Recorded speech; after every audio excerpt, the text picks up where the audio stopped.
Hi, my name is Randy Godsell and welcome to the November 2014 SVA Plumb Market Outlook.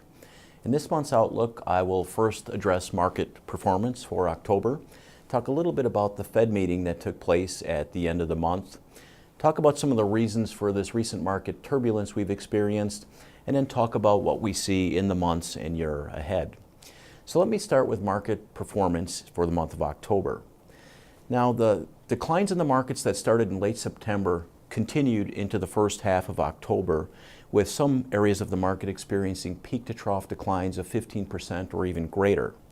Now, if you only watch the Dow Jones or the S&P 500, you might not have even realized the magnitude of the declines, but certain sectors and stocks were absolutely punished during that time. Now, the back half of the month of October was a little bit different story. Markets recovered much of their losses, with the U.S. almost coming back to its high point, and international markets, although improving, still remaining well off their highs. Now, the Fed meeting that took place in late October was an interesting one, at least relative to recent meetings we've seen. They did announce the end of quantitative easing, which was a surprise to no one. That was widely expected by investors.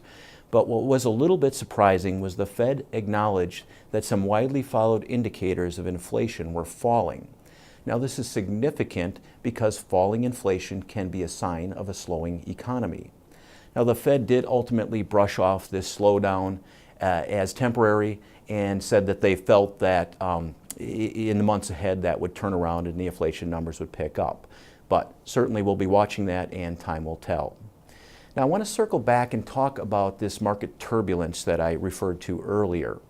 A lot of investors are under the impression that the recent market turbulence was a result of the Fed or geopolitical concerns or Ebola, but we think the reasons actually run deeper than that.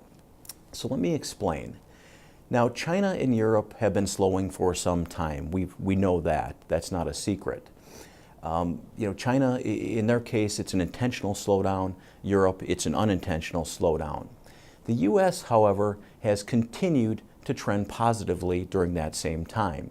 Our growth hasn't been robust by any means, but the trend has been slightly positive. But recently, starting in late September, that trend appeared to be turning from slightly positive to slightly negative.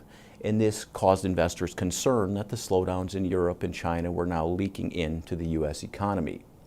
Considering that over 40% of S&P 500 sales come from overseas, this was certainly a legitimate concern.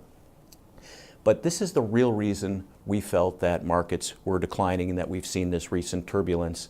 The other reasons I cited were more fuel on the fire than the underlying cause.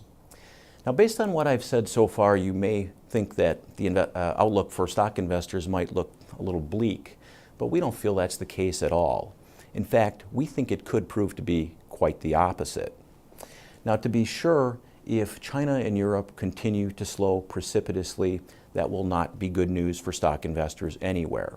However, if they can slow in a controlled manner, which is what we expect, this could be very good news for U.S. stock investors. The reason is this: a slowing China and Europe will create downward pressure on interest rates and commodity prices like gasoline, and also should propel the value of the U.S. dollar higher.